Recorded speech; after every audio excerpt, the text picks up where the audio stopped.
Yeah, so it's been an interesting few days after I got blood work done.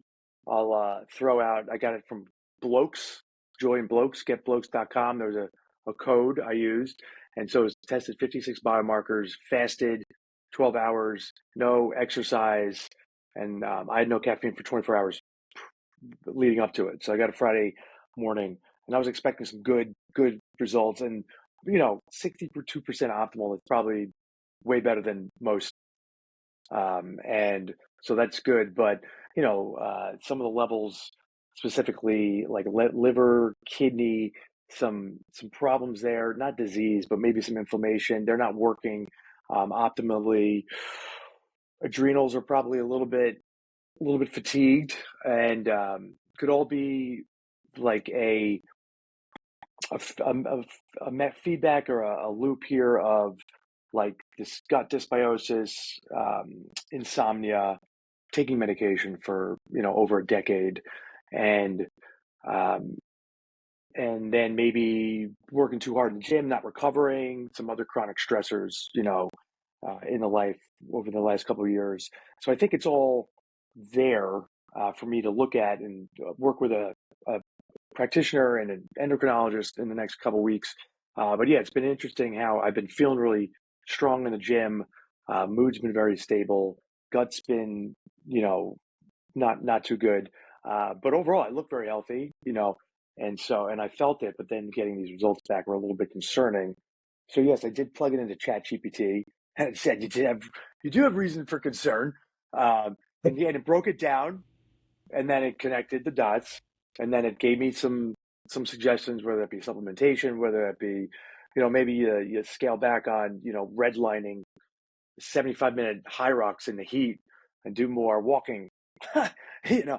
But I've been doing a lot of meditation, breath work, binaural beats, yoga nidra, NSDR. Like I'm doing all that every day, and so I've sensed my nervous system seems calm to me, but maybe underneath, like sometimes know what the adrenals are doing and the HPA axis. I'm all about that, and so now it's all right. Let me work with a practitioner or two, find out what's going on. 43, feel healthy, testosterone's great, but the other sex hormones or one was high.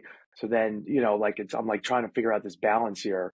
But 62%, I'd like to be optimal, like 80%. Like I don't know if you guys have had biomarkers tested recently, but now I'm like, oh, let's figure out what's going on here. I've been off booze 6 weeks, so my liver, but I've always had this high bilirubin's always been high, or BUN, which is kidney, and and then also that I looked at protein. My DHA is very low, and so what are the causes of this? Kevin, can I ask you, the company that you did this diagnostic through, when you get the result back, does it just give you the panel, or does it interpret any of the results, and then or does it pair you with a practitioner to get No, an so what happened interpretation of those was, results? yeah, so it'll give you just the report PDF, and then it'll give you your range, and then I have a consult scheduled with the company next week. So it's Okay. one of those all-inclusive, and then they do have supplements, and they do have personalized nutrition programs as well. I could get even TRT if I needed to, you know what I mean, from this company. There was a code, thanks Rich Froning, for his 50% off code. So that's why I did it. So I went to a lab core, but I think you could have someone come to your house and draw the blood, but this was easy enough for me to do. So I highly recommend it. And then you get part of the package is you do get a consult. Okay. And so I was like, let me do this. And then I was like, okay, let me go. I think I need to see a GP just in general. I'm 43. And then also, possibly a hormone specialist or Okay. hormone. Yeah. Yeah. I mean, The I get it. medical It's system is a failure. uh, that's the Yes, it is. thumbnail for this episode. Yeah. Look, the truth, look, so you asked if, if we've done blood work. I did blood work, and I'm sure the doctor is amazing, but she asked me, like, what do you want to test for? And I'm like, I don't know, Well, like, I'm 44. Like, what am I supposed to test for? We'll just run a general blood panel. And I'm right. like, so all this, like, shit uh, out there saying that, like, you need to be on top of this at 40, the medical system doesn't have like anything like a standardized thing that we need to be looking for. And I'm like, I feel good. So Yeah. do the thing. And it was like, I think you need to be on a statin. How are you not on a statin? I was like, you didn't recommend a statin for me. And Mm, like, oh. And then all my stuff, whatever they tested, whatever like generally just came out just normal. I didn't have any yeah. concerns. So like, what did you decide? How did you decide what you were going to test for? It was already set. So they had three different options. You could do, this was the cheapest. It was 56 markers, but you could have done up to like 100 biomarkers. So it tested anything from testosterone to DHEA to PSA, which was low, thank God, and your basic white blood cell count, red blood cell count. So that's like there's a comprehensive metabolic panel that you were talking about, which is like I'd go in and get this tested, but then also testosterone. Didn't test cortisol because that's constantly moving. But yeah, it's a good comment that you made. That yeah, like how do they not know what to test for? Like they should do that. And then, if I wanted to go deeper, I could. But for this one, I just want to take a look at this. And then if there was cause of concern, then I'll go to a specialist and get more tests. Yeah. But Well, I think one of the things, Brian, to kind of get at the health system is broken. That look, our doctors are not testing us for whether we're optimized. They're running people through the office on whatever the least costly protocol is to catch like the most costly diseases, perhaps. But they're certainly, your doctor's not looking at giving you data for optimizing your life or optimizing performance. You're going to have to ask for that. I think the default is just the bare minimum. I think it's What does optimization look like for a man in his 40s? What's well, optimal? There's I think you got to have a good idea of that, and I think the problem is you're going to have to do the research on your own to figure out what it is, what numbers you might need to know to support the life you want to live, because you're not the average American man. None of us are. Like, what are they testing for? They want to catch high A1C. They want to catch cardiovascular disease. They're going to look at cholesterol. They're going to look at white blood cell count. 50 plus. They're going to look at PSA for men. But they're not looking at optimization. They're just going to try to catch cancer, diabetes, or heart disease. They're prevention. Right, the stuff that they can give you medication for. Right. Yeah. Sure. Yeah. You're just statin. Yeah, you don't need it, I mean, you say that, but look, this comprehensive panel Kevin took, like they're going to sell him supplements and they're going to sell him a nutrition plan on top of that. I mean, the functional medicine's not that different. Yeah, they're looking to sell you something on the back end of it. Yeah. Now, maybe what they're going to sell Kevin is more preventative or front end, like ways to. It's preventative medicine or wellness, but it's still they're looking to sell you a service or a product. Yeah, they sell you fiber yet for your stomach? No. The stomach is a whole nother. that's a whole nother conversation. Wait, so did you get a statin? No. Okay. I also brought it to the doctor that over like the past 5 years and maybe or 4, whatever, which was the last time I got a panel done, they lowered the level of what bad cholesterol is. Like they just keep lowering what is considered to be not good. Like I think it was like closer to 200, then it got closer to 160. Now it's more like 140. So it's like, well, bad. It's a bigger window to sell statins to people. Right. Yeah. Yeah, and it's funny. I would just like to know, like, how would I know if I need it or not? Like, should there just be some sort of symptom or warning that, like, something in my body is degenerating? I don't know. It's hard because the range on these things can be so large. If you look at like testosterone, the question I wanted to ask you was, do you ever have back pain? I do. But I haven't had some in a while. So I think a lot of that was just stress manifesting in the back. But I don't really get back pain. I haven't had back pain. Maybe you also mentioned like you work out like a crazy person. I'm working out hard. What do you describe How would you describe how you work out? I've just been doing CrossFit, like pretty. No, Uh, but that's so arbitrary. Like, what does that mean? but it's. What is like a CrossFit in Texas where you live? What is that like? I mean, this is what we used to do. So this is It's not. Pukey the Clown CrossFit. This is like 2014 CrossFit. Or is No, this I like wouldn't say walking on planks backwards with your eyes closed? 2015, 16 CrossFit. No. It is basic CrossFit. It's basic CrossFit. Is this the coach sends you on an 800-meter run at the beginning of class so they can think up the workout? Or is there No. programming? No, that was a very good program. Yeah, it was a very good Okay. program. No, it's a good gym. It's just I've been yeah. So no, I feel good. Can't gain muscle though. Like I think so. I'm up in protein, creatine. So that could be related to one of these issues with kidneys or Well, liver okay, so processing. I'm kind of trying to lead you into this direction because I also have a friend that has had gut issues for like the longest time. And we always trade messages about just like working out, diet and nutrition. His body is hurting, it's fucked up. He still has like gut issues or problems and he's trying to figure that out. I eat relatively clean, you know, this, that, and Yeah. the other thing. And like, look, we don't live near one another. I don't really actually know how he trains. He's also much younger than me. He's like 12 years younger than I am. Hmm. And, he reports to me that he feels like he's much, much older. Um, so he's doing a lot of the things right on paper, working out pretty consistently, pushes himself extremely hard, eats a lot of protein.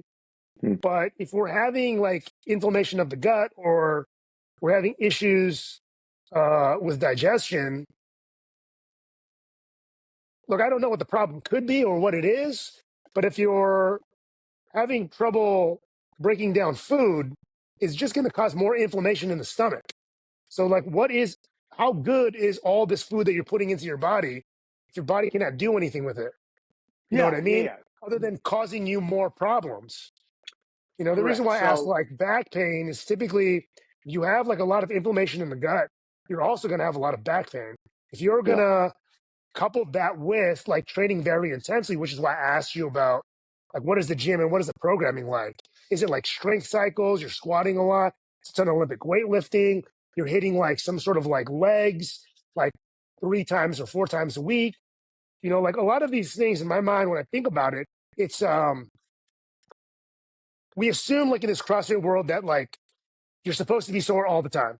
It's like a Hmm. byproduct of like training hard. I don't necessarily think that's true.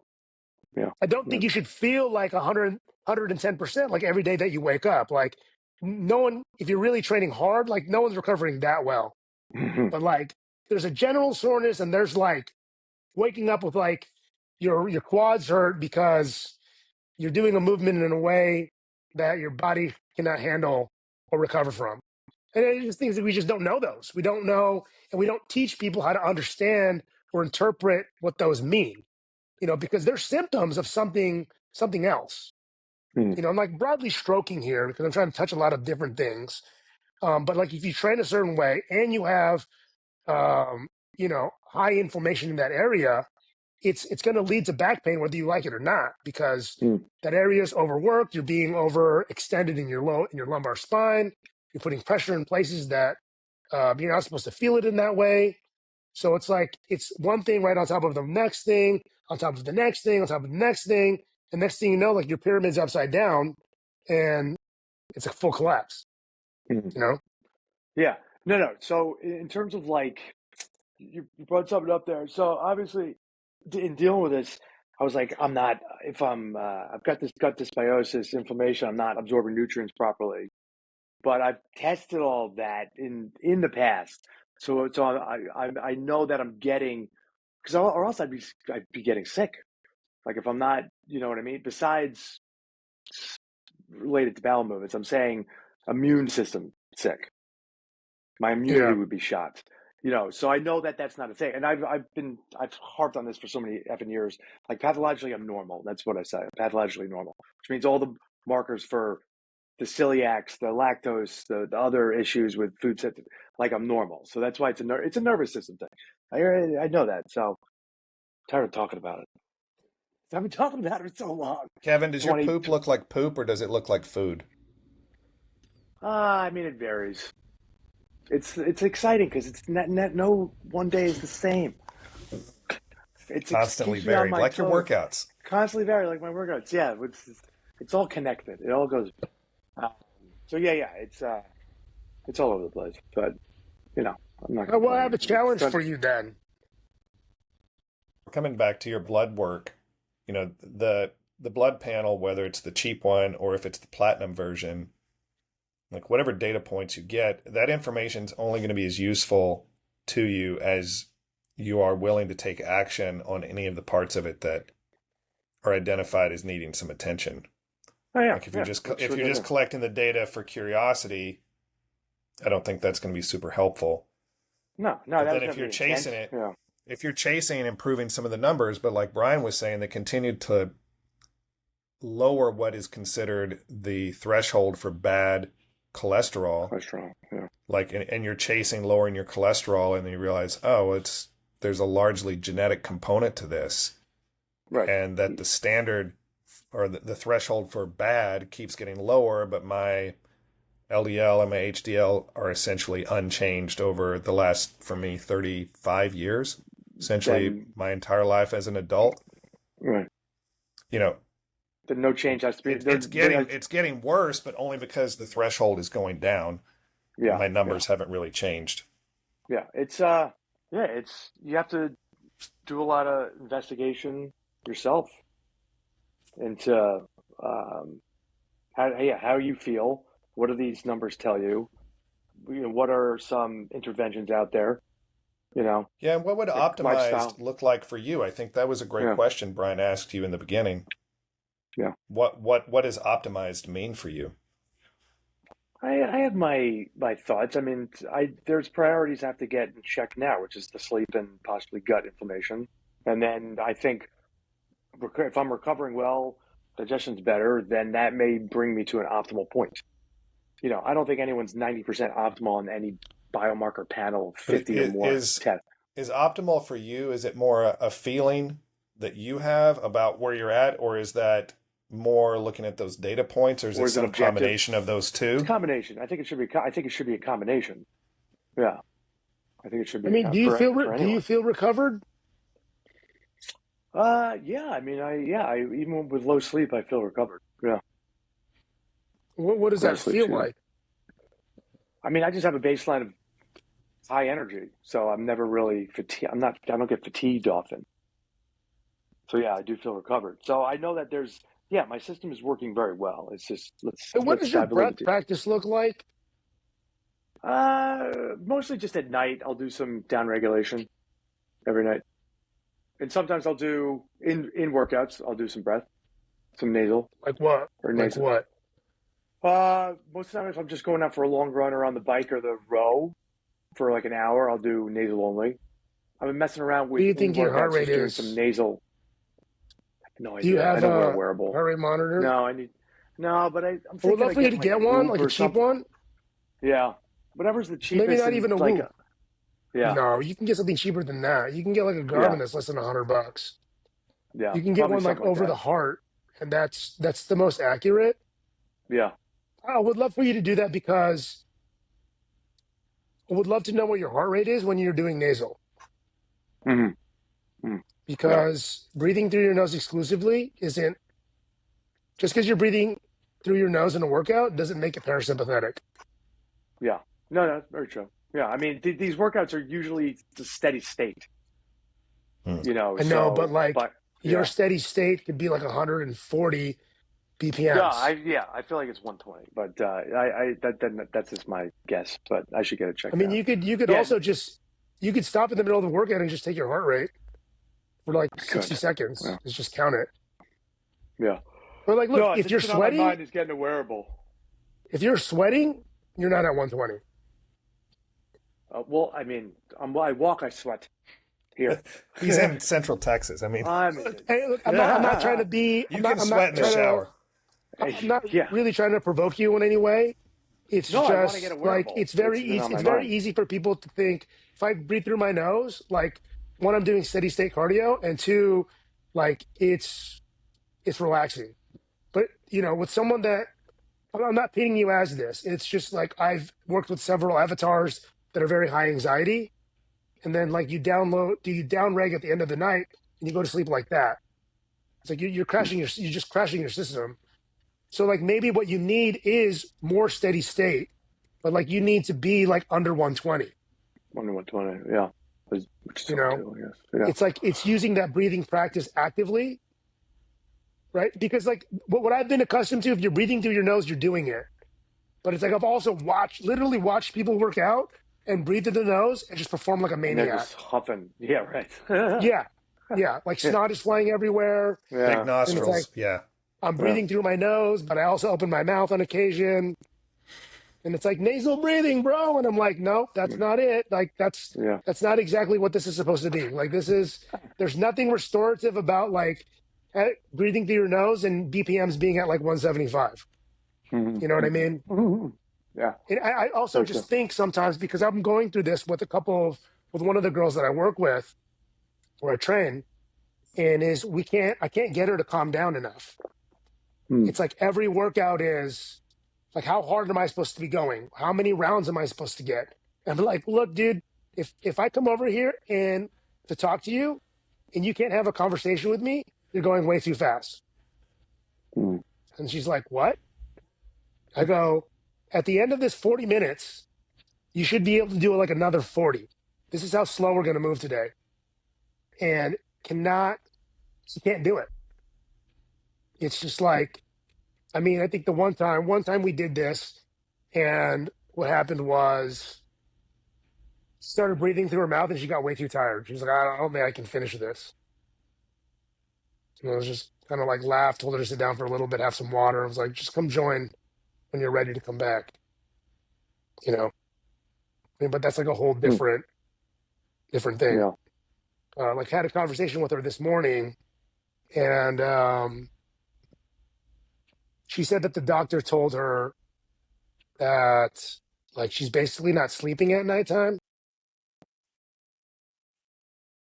And I was like, well, I would like for you to find a breathing practice and learn how to breathe better before they assign you a CPAP. She's like, no, I don't have sleep apnea. I go, well, if you're not sleeping at night, they're going to stick that on your mouth. Oh, But yeah. like her husband already has one. I know that because someone told me. Oh boy.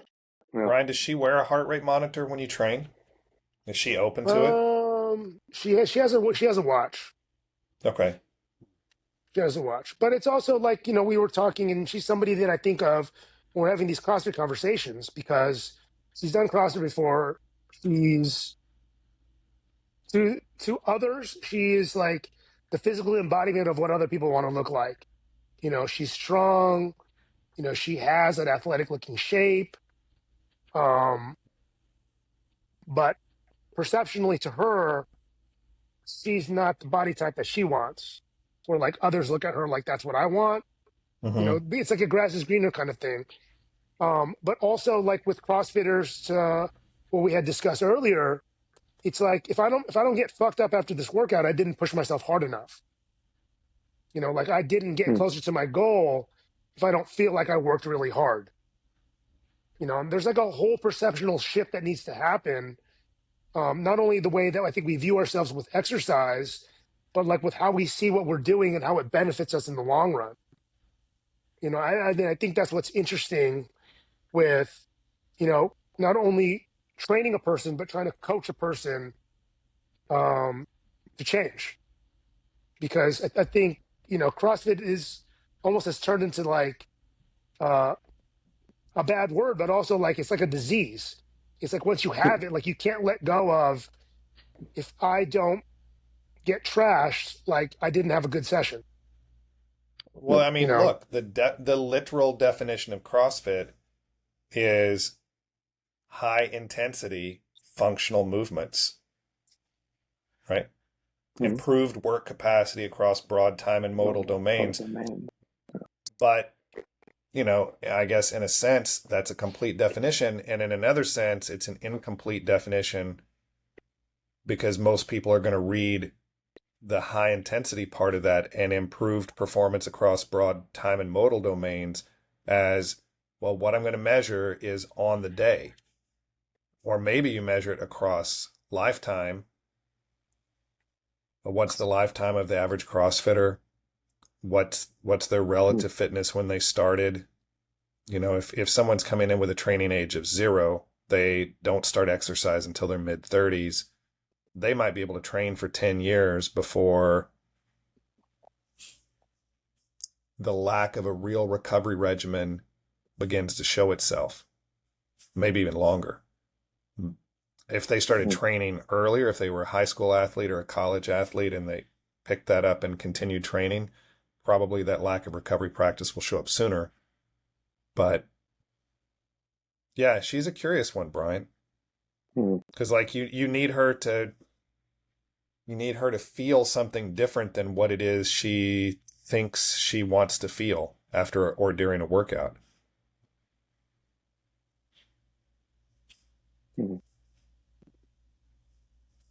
Work in progress. Yeah. It's been And on that note, fun. work in progress. It's interesting. Well, she's showing up every day. Look, I'm I'm very upfront about like what we need to do. Like it's hard when it's a group setting and like what they need is just different than the rest of the group. But it's like you can't slow down. You need to slow down. Like as parents, and this is me trying to relate, is like we're on all the time. And like you drop your kids off at school only just to wait around to have to pick them back up again. Like when do you have time for yourself? And like all that time is preparing for them to come home. I mean, I could go like real far into this because, I've had the same reflection with myself. It's like, there were times when I was at home and I only have like, between 2 different drop-offs, maybe I have, 2 hours to myself, but one of those hours is spent like running errands and cleaning up. And then, I also want to train or I want to work out. And it's like, what benefit do I have killing myself in the gym if I can't have the energy to be there for my family in the end? Like, is that going to move me further away from this physical goal that I have? Whether it's weight loss, this look, I mean, whatever it is. Like, I think I'm more attuned to like what I'm looking for in the way that I train. And it's really having the ability to push myself on a daily basis. It's, I feel good. I have the ability to do whatever, whenever. I have these times where I kind of explore and do things differently. I mean, but I take time to myself to kind of understand these things.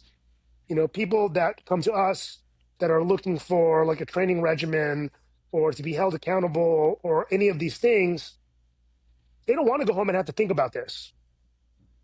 Like the people that I work with one-on-one, they don't pay me to educate them on like the whys. It's just like, just tell me what to do and how frequently am I supposed to do this? Like I had a really good conversation with a client that I just picked up last week. And, I ran her through a session. We did some breath work for about 25 minutes. We did some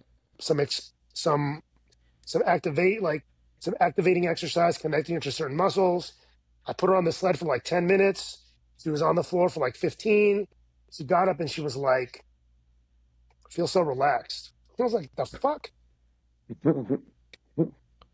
This person came to me wanting to do something for themselves, had never trained before, lost their home in a fire, have 3 kids, had a falling out with their school, like this, that, and the other thing, very much victim mindset. And, at one point in our conversation, initially on the phone and also in person, she was in tears for about 5 minutes. And I was like, we got to do something, So we did some things and then, text me again later that day. She was like, I feel really good. I'm like, didn't push you hard enough on the sled, I guess. I was like, see you Hmm. next week. Yeah. Well, Yeah. Brian, I'll tell you, I had a client years ago who is the CEO of a Fortune 500 company and was also running a startup and also involved in a lot of venture capital stuff. And we would start our sessions with about 15 minutes of Wim Hof breathing. And often he would fall asleep from the Wim Hof breathing, or he would Wow. come Which out of is, it so down regulated that we would then have to get up regulated again to get into a workout. On a tangent, he could never remember the name of any exercise, no matter how often we repeated it. But, a breathing practice that is meant to be stimulating, upregulating in a way, was so Mm. down regulating for him because the intentionality of the practice, the presence that it kind of forced, hmm. those things were inherently down regulating in a way that overrode whatever stimulating effect the hyperventilation might have had on his nervous system. Guy was But so upregulated that Wim Hof breathing brought him down. but isn't that like it's crashing? It's like taking him into a freeze. I don't know if it was freeze. I think it was just a matter of this is a guy operating like on the very threshold constantly of being chased by a saber-toothed cat. And you take a But it moment to stop and breathe. And even if you're hyperventilating, you're being intentional about it. You're focused. You're in a relaxed breathing position. Like, though those variables overrode whatever the stimulating or upregulating component of the hyperventilation would have but caused. isn't And that but isn't that bringing the sympathetic too high? If he's already high anxiety. Do you I still don't work think, with him? no, I don't work with him anymore. I don't think I mean, that is not my observation of it. It was really that despite the fact that this practice should get people upregulated, there were other components of it that were so down regulating that it overrode The the his like nervous physiological, system state. Yeah. the Yeah. nervous system state. So I Yeah. just, I think you're describing someone who in terms of like her nervous system loads probably in a very similar place, right? Like right on Well, the edge. when So she came any in, I sort of knew she was breathing. very anxious. I knew we talked for like an hour, like 3 days before she came in. So I knew what I was walking into, and I knew exactly what we were going to do. But I kick off a lot of my initial sessions with just breathing. And what we do is I lie them down on the ground. I usually just dim the lights, and then the type of music that I normally play is I do like lo-fi hip hop beats because it's also entertaining for me Yeah. personally. Like I'll do like binaural sometimes if I really want to get Uh, spacey. yeah. But like I'll ambiently play it. I'll turn the lights down. I make them close their eyes because it forces them to pay more attention to what they're doing.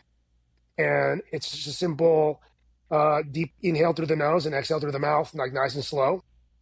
And then I'll give them different things to kind of like pay attention to. And what I'll do after I do while I'm doing this is I'll just kind of survey their body and just kind of see what's happening. Is like one shoulder higher than the other? What are their feet doing? Like, are they uncomfortable? Are they moving around a lot? And sometimes it's hard because like nothing is happening. And what I'll do from there is I'll introduce like um, I call it like an intrusive object because it sounds funny. And I'll just give them a heavy weight and put it on their stomach. And we'll kind of do that on and off. Sometimes I'll have them like press their hands together. We'll take pauses and moments and I'll just ask them what they're feeling. And in this particular case, she was lying down. I'm like, well, how are you feeling? She's like, I feel really relaxed. It's just like my shoulder is tight. She was just like a little heavy, so it was just like, kind of hard to see anything on the body. It tends to happen when you have a heavier individual. And she had like some discomfort in her shoulder. And I'm like, okay, when we're just exhaling, all we're really trying to do is just to let go. Let go of the tension that you feel. And then sometimes I'll get tactile and I'll push the shoulders down just to kind of cue them. And then I got her to engage her packs. We did some presses with a medicine ball, and I just keep the breathing really regular because it forces her to pay more attention to like the tension that she's creating with the presses. And we get to get the shoulders to go away, and I'm like, okay, like go to the hamstrings next, and we do some glute bridges. Her back starts to hurt a little bit, so then I give her some different cues, push through the toes, feel it like this, and then we do like a ton of glute bridges. Her legs start shaking like she's Elvis Presley, and then she just starts laughing. I'm like, all right, I was like, let's go, let's go over here, and then that's when like introduced the sled, had some weight, and then it just really tortured bottom half. Because I knew like what she needed to do, she needed to move and she needed to feel something. But what she also needed to feel like, she needed to feel like she was overcoming a stress is my intent for the entire session. And when they're just lying on the ground like that, just getting feedback, I kind of from there try to create an experience for them where at the end of my session, she's gonna win. She's gonna feel like she won something, and that's like overcoming overcoming some sort of obstacle or some stressor, right? And not just overcoming some stress. And that's where the sled comes into play. She's not athletic. She's never done any kind of movement before, but all I got to do is just load that thing with a bunch of weight, push it over there, push it back. So that's all you got to do, And she won the session, and I think I won that too, because I got her to feel something she hasn't felt in a really long time. That one, she overcame something difficult, and she felt good about herself for doing that. Nice. Probably a good place to wrap it up. Okay. Yeah. Couple of topics in here. Yeah, I think as we look to cut this, there might be 2 episodes. There might be one. There's there one might about be the one testing, on the and there's one conversation about Fran. Well, I think there's one about there's one conversation about Fran and how do you engage people in a group fitness or CrossFit setting. Yeah. Like how do we do a better job as coaches? What's that evolution been for us coaches, and then like other as CrossFit evolves, and like which was good. Well, you mean the answer is you just walk away from CrossFit altogether and just call it something different. Body by mat. Call it high rocks. You add a bunch of running in between the workouts and call CrossFit, it hybrid. I don't know if you guys follow CrossFit, but I do not. They like put out like we don't compare ourselves to high rocks. High rocks is a fitness race. CrossFit's a strength and conditioning program modality. You know what I mean? Yeah, like, they're but do they compare themselves to hybrid training? Because that's the new non-affiliated CrossFit. They're on a big defense right now. They're playing a lot of defense, and it's not good. I still think like what they stand for and like what they're trying to do is still valid. It's just like, I'm not saying people are doing it the wrong way. I just think that I feel like as coaches, coaches in general just aren't doing enough to educate themselves to use the methodology the right way. Well, I want to push back on that only to say, like, to what degree is CrossFit really taking ownership of its responsibility to educate the coaches who are on the front lines of this strength and conditioning program? I mean, I'm not sticking up for them. All I'm saying is... I know you're not, but I'm saying I feel like for most of the lifespan of CrossFit so far, HQ has not taken seriously its responsibility to educate coaches and professionalize the profession of coaching.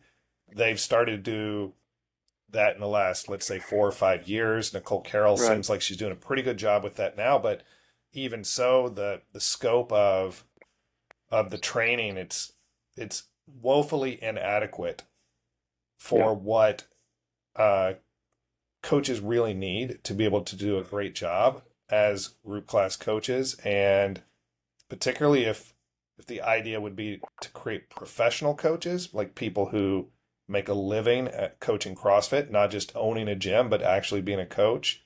There's a lot more work to be done. Yeah, but look, they're on the defensive, and Look, venture capital got involved. Right. And again, aren't I they There's up mean, for look, sale? I think they're up for I sale hope again. that they can do that, but Yeah. I'm more like, as coaches, like, what are we doing to raise the bar for ourselves? You know, Next conversation. Let's instead have that. of Let's be just the topic for the taking next this. combo. I could tell I'm blue in the face. Like, what? It's just, I don't look. I'm doing what I can. I'm doing what I need to do to professionalize myself and deliver the Yeah. best version of me that I can to my clients. Because if I'm not growing and I'm not challenging myself, I'm like, then there's only so much that I can teach you. And if Yeah. I'm not teaching you something new, then you're outgrowing me. There's no reason for you to stick with me, and I don't think you should. You know, it's like if I'm still stuck in CrossFit from 2015 and I'm still like, no, this is it, guys. And maybe you're still getting injured, you're not as fit as you were or you want to be, or that you're just 10 years older than you were before, but I'm still shoving the same thing down your throat. Like, I'm not for you anymore. You know, Yeah. like I have the people that I've worked with were like 35 when they started and are 45 now. Or, you know, like 40 when they started and are now 50. Like a 50 and a 40-year-old or a 35 and a 50-year-old are literally different people. Like, you know, Matt, you and I have talked kind of about this. Also, it's like if all these people are now 15 years older than they were 15 years ago, and I know that's a very, very obvious statement, how could they quite possibly still be doing the same things? Some be, you know, and I'm just generally speaking, you know, and it's like I challenge myself to learn something different, or let's see it a different way, and then teach it in a different way. You know, maybe admit, like, you know, I know that I said we should do it this way a year ago. This is just something personally I've played with. I feel like it's helped me, whatever it is, whether it's diet and nutrition. Like, I'm not pulling these things out of my ass. It's just like I'm sharing with my clients things that I'm doing myself because I'm 44. I'm like, what I used to do at Yeah. 34 was stupid and insane, but I Yeah. feel better now than I did back then. I'm like, sure, like I Agreed. back squat 50 pounds less, and I'd love to be able to back squat 350 again. I only did that once, though, by the way. still counts. Still Yeah. count it. You know, let's say, but realistically, like, I'd love to back squat 315 again for 5 or whatever. But like, I'm not there. And I'm also not training to do that, not really training to do that. Like, back then, it was like I needed a big squat because I needed a big snatch. I needed the big snatch because that's what the girls like, That's I what they think. did. That's what they That's did. what What they you Yeah. did. do, you That's know, what they did. at all costs. You know, my challenge is like, you know, how are coaches really getting better? Like, how are Well, you leveling up to let's serve your clients better? yeah. You know, like, are you going to peddle the Let's same thing you peddled 7, 10 years ago? yeah, Like, there's gotta then be you're going to there's get gotta be. those type of continue to get those type of people. And if you want those type of people, that's fine. But if you want people that, you know, want a little more than just that, then I think we have to learn as coaches, not just this group, but all have to learn how to live into that or embody that better. I think that's lost. I mean, I'm also grabbing from my own experience from, you know, the gym down the street. And it's like, kind of tired of just coaching the air squad over and over. So I'm not going to sit on these team development things. I know that makes me a bad teammate, but I'm not showing up. No, you know what you let's stop want. it You know what? there. Yeah. But I do You know what you think want. No, this could be an interesting question for the next time we get together is what are you doing to grow your capacity as a coach? What are you doing now that you weren't doing 5 years ago or 10 years ago to bring more value to your clients, to keep yourself engaged with the practice and to continue to grow yourself so that your clients don't outgrow you? I mean, we could get into whether Yeah. CrossFit.com is pursuing that or not, or the broader CrossFit coaching community. I don't think I can speak to those, but we can certainly talk about our own practices and our own journeys next time. Yeah, I think we punt on the Sounds good. CrossFit. You know, we sweep Oak Park under the rug, lock it in the thing, throw the key away, and just never talk about it ever again. I would love Talked that. about it a lot. Talked about it. Yeah. Yeah. That's fine. Yeah. So I think that as coaches, we could do a better job of getting together and figuring out a way to help or engage people in like this sort of practice. Like I don't know exactly how to do that, with a large group of people. It's much easier in a one-on-one setting. Right. Like you can For guide, sure. what are But you I think feeling? part of And it, it's like Brian, some as I people hear you say never that, think about that ever. Mm-hmm. I've never felt that before. It's like never felt anything. well, I think part of it, Brian, is something we've talked about before. If you're group, class, or individual, you're going to have to meet people where they're at, which means you're going to have to find um, a motivation for them to give it a shot that connects with something that's important to them. And it can be a lot in a group fitness class to get people to think or care about deeper connection to themselves as an abstract concept or as some sort of foundational element that's going to help them live a better life. So it may be actually that you have to connect it to a better Fran time. For a lot of athletes, you say, look, putting effort into this meditation or this restorative practice is going to help you improve your performance in the gym on these kinds of workouts. And whether that's where we would maybe like to get people to long term or not, that may be the starting point. Is they're going to need to hear, how can it help me get the thing that I want, the thing that I came into this gym to get, which is fitness, probably in the way that gym defines fitness or the way that person understands CrossFit, if we're talking about CrossFit. But there are not very many people coming into your typical CrossFit gym looking to grow as a human being, looking to be more at peace with their nervous system and more connected to their internal self. That's their fitness They're practice. looking to get jacked. They're looking to get fitter. They're looking to get gym, shredded. They're looking to hook up, whatever it is, but it's probably not connection to self that they're looking and for. So you that's gotta, fine. That's fine. It is fine. Yeah. And it's not a bait and switch, but it is a matter of like, you got to connect these deeper practices to something that that person will buy into or that they are already buying into or teach. Yeah. Not every gym's doing that. But maybe that's giving them what they want and not what they need. Well, I think it can start with that. It's not up to. It's not really meeting them where they are. It's just giving them it's like giving them a tool to feel fitter, right? Because we know, like, if we were to use Fran, and we know it's not the best example, but we know, like, if you chase that metric of performance, that you could look and be in worse shape and still have a better time if I gave you the tool of how to breathe. And that may not have any carryovers the rest of your life, but you have a better Fran time. You still look shitty and you're fat. So like I just, I experienced that once with a client, and I quickly realized that, I handed him a shotgun, and he, the type of person that shouldn't have had one, also a very poor example. But yeah, I mean, I think it's hard in the group setting. It's hard, and maybe like in those group settings, it's not the place, but maybe that's something that as coaches we can change.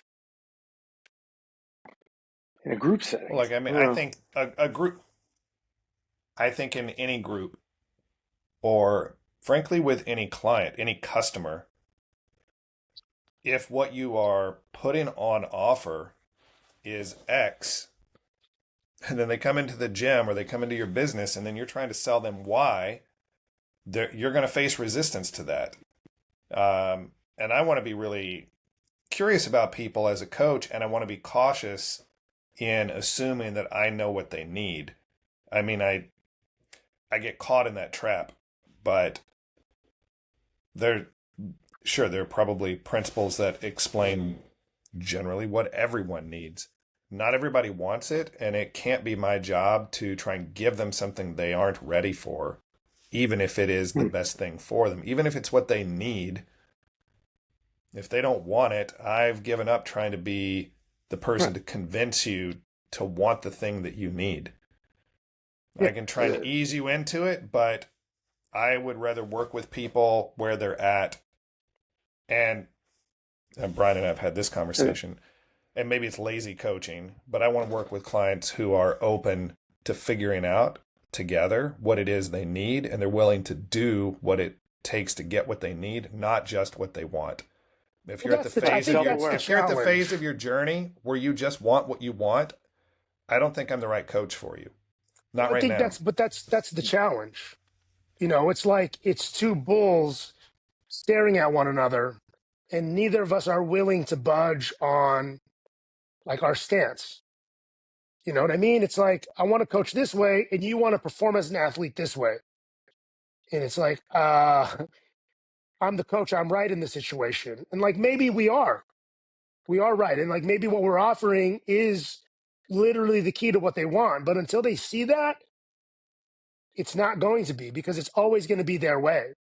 So I think a solution that I've found is to give them your thing their way, or maybe it's the opposite. Meaning, if we take Fran as an example, is we provide them with, or give them our version of the workout with our constraints. For example, like if it's Fran, it's you can do thrusters, or you can move as long as you can inhale through your nose and exhale through your mouth.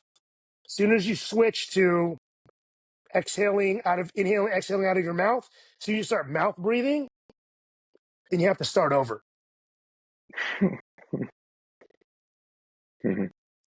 Yeah, I mean, good context. It's like, because I've been in that exact circumstance. I've been in the exact circumstance, and people rebel against it because there is no connection between that and what they came there for, because what you're introducing is a variable that they're not good at, and it inhibits their ability to express fitness in the workout.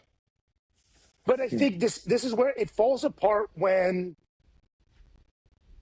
we don't describe it in that way, right? If we just take the workout and go, this is the workout, we're going to do it this way, it falls apart, right? It's like and this is where I've had issue with, like, it's a aerobic capacity day.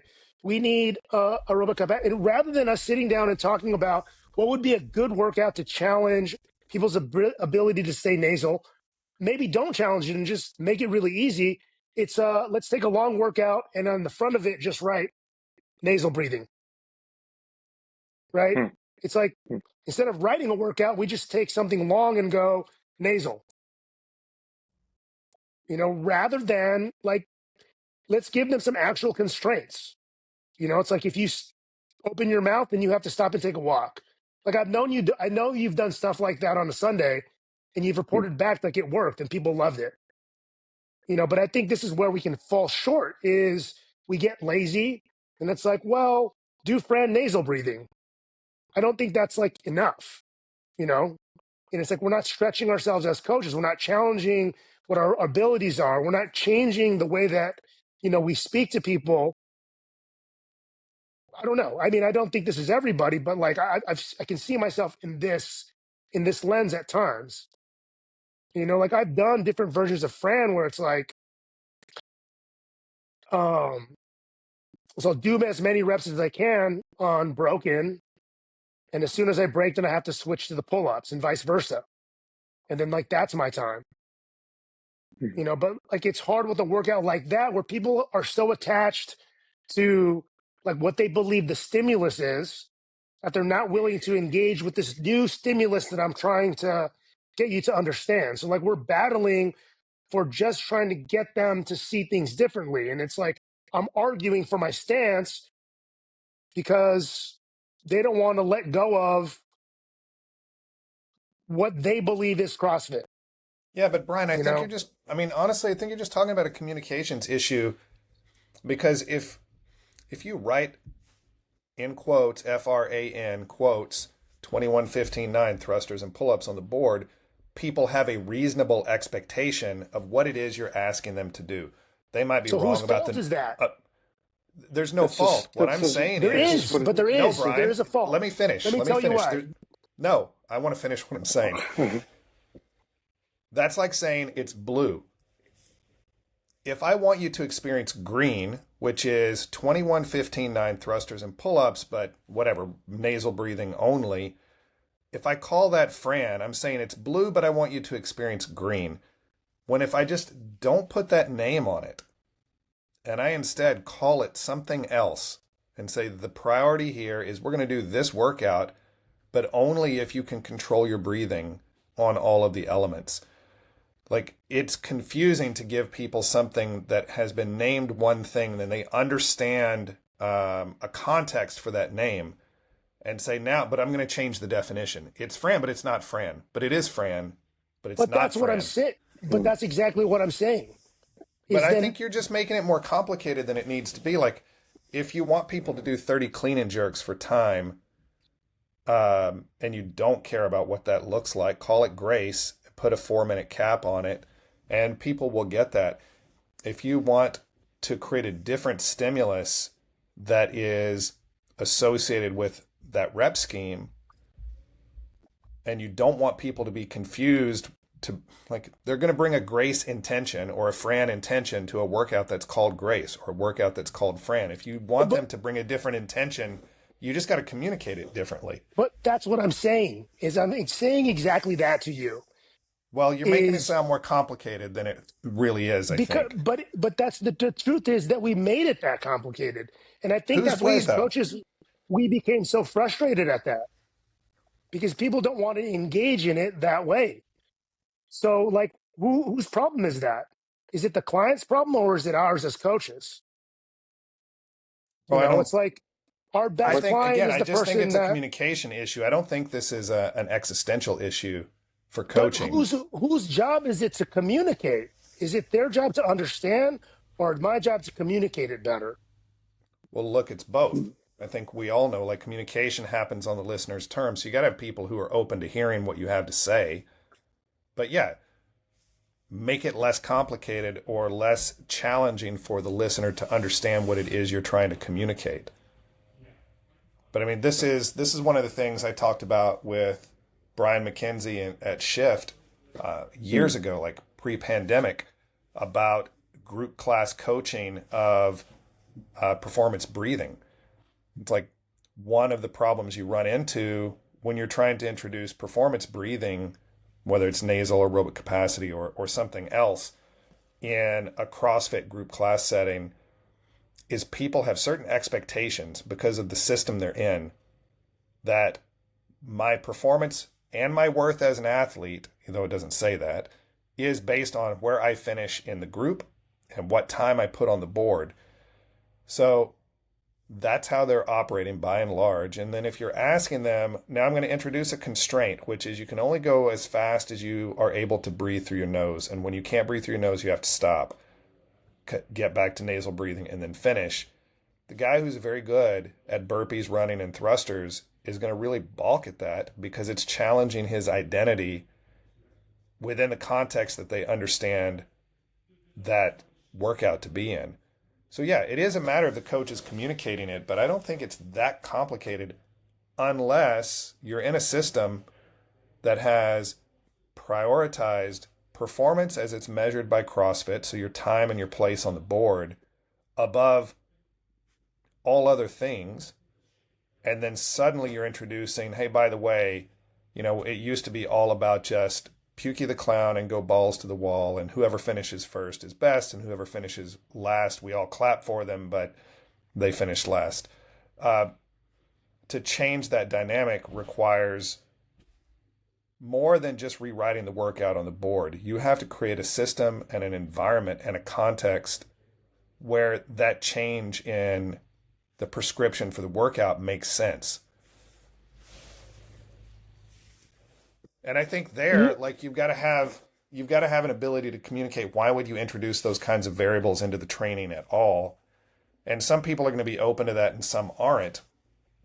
I mean, this is very much the thing that we ran into as CrossFit LA transitioned to Oak Park, was that as we were starting to introduce performance breathing, and we weren't good at executing on that in the beginning in terms of the communication, but you have a gym community that for 10 or 12 years was sold forging elite fitness I am coming to this gym in pursuit of being more CrossFit. And then suddenly you're asking these people, stop running as fast as you can run. Stop doing burpees as fast as you can do them. Now I want you to only go as fast as you can breathe through your nose. It doesn't make sense without explaining a larger context and offering them an opportunity to understand that and buy into it. And I maybe think we're what's saying the missed same thing, here, Brian, but I think maybe it's I'm not not, following you. I don't think you are. And I hate to say it that way because That's fine. I think we are saying the same thing. My point is like, let's just not use those exercises. Let's just change the workouts. And it's not that complicated. It's not as complicated as needing to provide them with this context for the reason to have it. It's like, let's get together and let's figure out, it's not tricking them. It's showing them another way. And the problem is exactly what you said. It all becomes about performance and the performance of this and then needing to be able to measure it. It's like we're measuring the wrong thing. It's like, why is our performance going up in the gym, but our ability to be self-regulated, our ability to recover is is is crap, you know? And I think this all comes back to, can we figure out a better way to help people feel more connected to themselves? Because I thought and I think that's what these workouts and this community environment of what CrossFit is supposed to embody was originally supposed to be about. And like I've always felt that way. And just like every year, I just watch people become less disconnected from themselves. And they're just trying to get through workouts. And it's like the breath stuff works and it helps. But like, why are we trying to sell it to people in a way that they don't want to engage with it? So maybe we come up with a different way for them to do that. You know, like when you see someone that doesn't want to engage in this breath practice, people get frustrated with that. We get frustrated when they don't want to breathe through their nose through an aerobic capacity day. We write them off. To me, that's a data point. Like there's something to be learned about this experience and about that person that we're just like, we're brushing to the side because they don't want to engage. Rather than taking a moment and to really think, why can't he do that?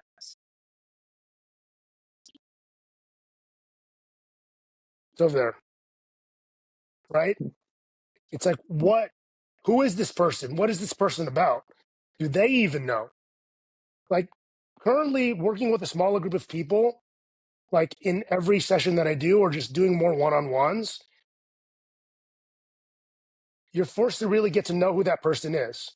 And when you look at the movement, you start to understand that they move in a certain way because there's a certain reason. And maybe it's physical, but maybe it's mental. And as coaches, we can shape that. Like I said, in a group class, it's very hard. But like I could think of one avatar that doesn't want to engage in like nasal breathing. What's going on in that person's life? I don't need him to nasal breathe, but like, how can I get him to be more aware open. and open? And maybe vulnerable is not a good word for that. That's probably not You a know, word that's going to induce vulnerability, that's for sure. yeah. I need you to be more vulnerable doesn't make anyone more vulnerable. Nope. No, it makes them more Wall goes up. defensive. Yeah. Well,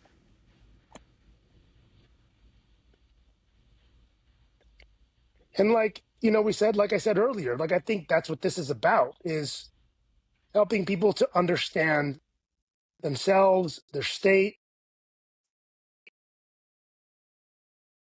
How Yeah, do we look, do Brian, those it's things? I feel like I understand you better now, and I don't really disagree with you on it. I think the connection to self, like, and there are tools that can help with that. I mean, you're wearing an Apple Watch right now, Fitbit, Oura Ring, all of these things are ways that we can help people begin to connect to themselves. That's maybe not as scary as meditation or as confronting as a breathing practice.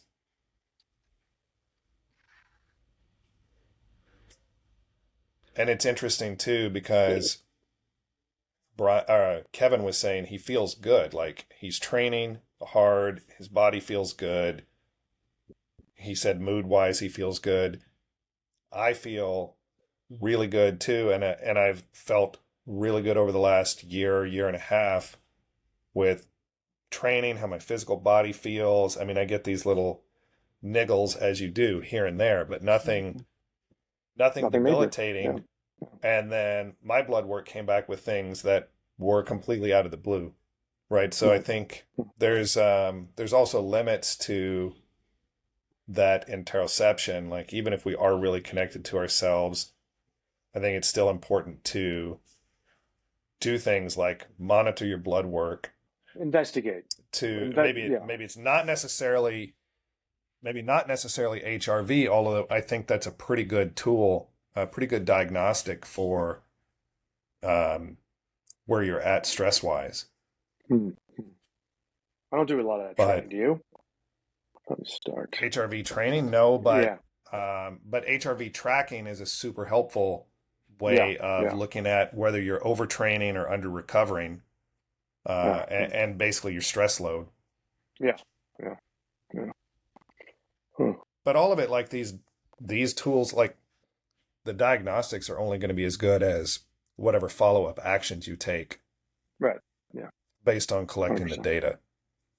You know, we had a meeting, artistic swimming, took a meeting with a coach, what was that, like maybe 3 weeks ago, who wanted to give us a protocol for a lot of different things to test in the gym, in the water, blood work, VO2 max testing, lactate threshold testing, like all of this data that he was proposing that the team needed to collect. And, if you put the budget constraints aside, because some of that stuff is expensive to collect when you're talking about a team of 15 people, the real question becomes, okay, it's useful in some sense to know what the VO2 max of these artistic swimmers is, but what are we going to do with that information?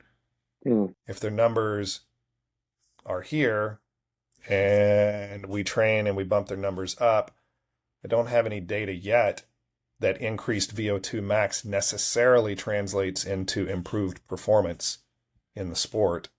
You could theorize it provides more space to be a better performer, but there are a lot of variables that go into it, and improving the VO2 max may or may not improve performance in artistic swimming. I think it's probably, for running or cycling, probably a more direct correlation between improved VO2 max and performance.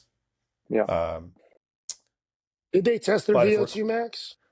No, we don't test their VO2 max. I mean, we do VO2 max training, but you can also look, I mean, there are multiple published studies on the VO2 max of artistic swimmers, and they have some of the highest lactate thresholds of any athletes and some of the highest VO2 maxes of any athletes in any sport. You check out the Pinoe. Okay. Have you heard of that device? Tell me this. Okay. I'll send you a follow-up link. So it's when I was working for Kettlebell, still at the gym, I ran into these guys. They're out of LA, and so because Upgrade Labs may bring it in, it's basically you wear a wearable, basically a mask, and you run on a treadmill. You do a test. You do basically lying down, like BMR.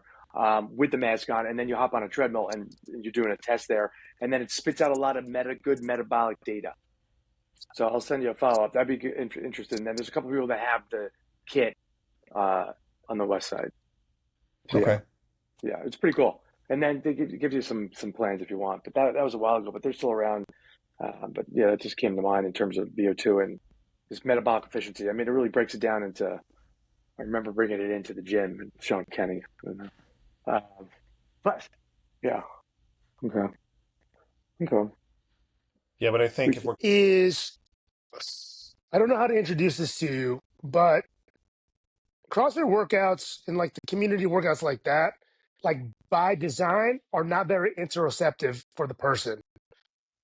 Like, I think this has a lot to do with what we're doing in terms of like this coaching project and this podcast and what we routinely talk about. Like the bones of all this is helping people understand who they are and get to know themselves better.